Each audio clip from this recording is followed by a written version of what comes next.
Mr. Ritchie, I need you to stand and please approach the podium.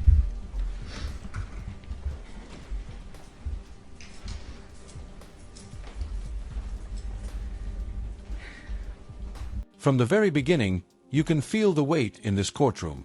This isn't just another hearing. This is the moment a judge decides whether a man will spend the rest of his life in prison or face the death penalty. And notice how carefully every word is chosen. In capital punishment cases, judges must explain their reasoning in detail because every sentence will later be reviewed by higher courts.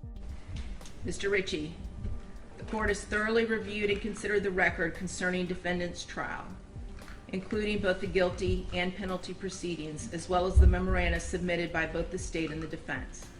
The court has also evaluated and weighed the aggravating factors the jury has found to exist beyond a reasonable doubt and the mitigating circumstances established by the evidence. The court acknowledges that this weighing is not a quantitative comparison, but instead requires a qualitative analysis of each aggravating factor and each mitigating circumstance. The court has assigned an appropriate weight to each and finds that the aggravating factors found to exist heavily outweigh the mitigating circumstances presented. The court finds that the jury's recommendation to impose a death sentence is consistent with its verdict and is based on the evidence presented regarding the aggravating and mitigating circumstances. The court agrees with the jury's unanimous recommendation based on its own assessment of the aggravating factors weighed against the mitigating circumstances. The court finds that the aggravating factors substantially outweigh the mitigating circumstances and sufficiently warrant a sentence of death in this case.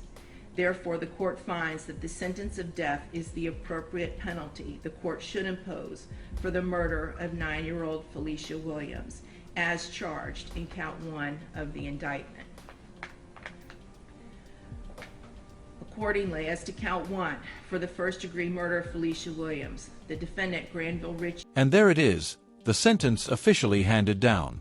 What stands out here is how calm and procedural the language sounds, even though the decision itself is life-changing and irreversible.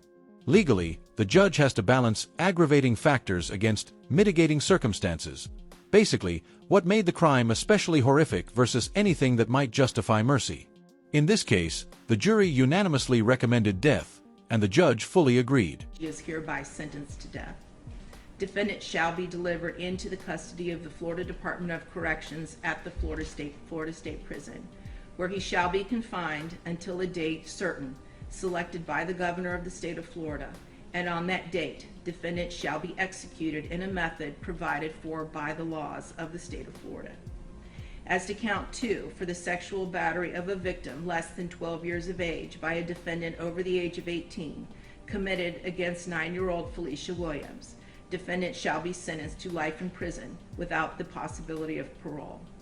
As to count 3, for the aggravated child abuse of Felicia Williams, defendant shall be sentenced to 30 years imprisonment. Counts 1, 2, and 3 shall run consecutively to each other.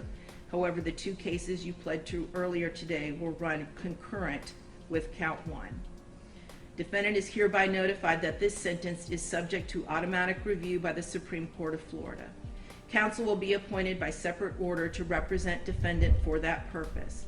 Further, pursuant to section 922.105 Florida statutes, defendant has 30 days from the issuance of a mandate from the Supreme Court of Florida affirming the sentence of death to elect death by electrocution by the procedures required. Now listen carefully, because the tone of this courtroom is about to shift completely. Up until this point, everything has been strictly legal. But here, the judge steps beyond procedure and speaks directly about humanity, forgiveness, and redemption. Moments like this are rare, and whether people agree with the judge or not, it's exactly the kind of emotional courtroom exchange that leaves a lasting impact. By law. Mr. Ritchie, I do have one final thing to say to you.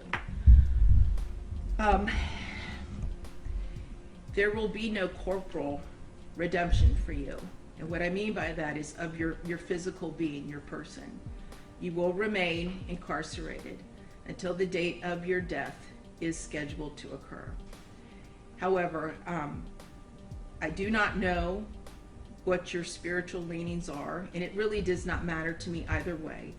I am very grateful that I live in a country where people can believe or disbelieve anything they choose, and that applies to you equally. However, if you do ever pray to a higher power, either now or at some point before the date of your death is scheduled to occur, and you truly seek forgiveness and redemption for the sins and the crimes you have committed, I hope that you are granted it. And I do still see the humanity in you.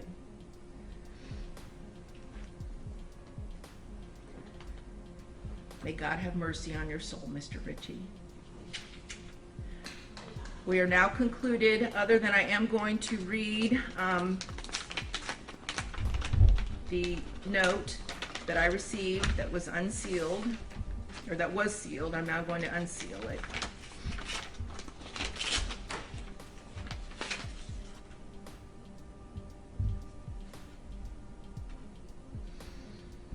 And it is a card, and it says, "I thank God as I remember you."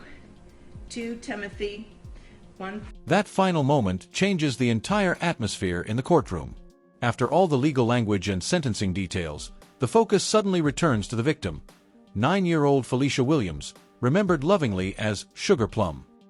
And honestly, that's what hits the hardest.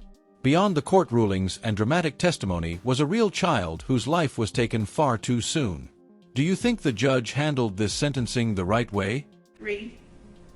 And it's from the family of Felicia Williams, and it's a photograph of Felicia, aka Sugar Plum. And I wish to thank you all for this. God bless all of you. Thank you very much. We're now concluded. For the purposes of the charges that he pled to today, the understanding was it was concurrent to everything? They are. Okay. I'm sorry. They are concurrent. As to each and every count? Yes, as to each and every count. Very good. And he has served more than the 5 years on those. Okay, very good. Very good. Yeah, And can concur with his other case? correct. Thank you. And Mr. Brunvon and Mr. Harmon, I do have conformed copies of the sentencing order, the original.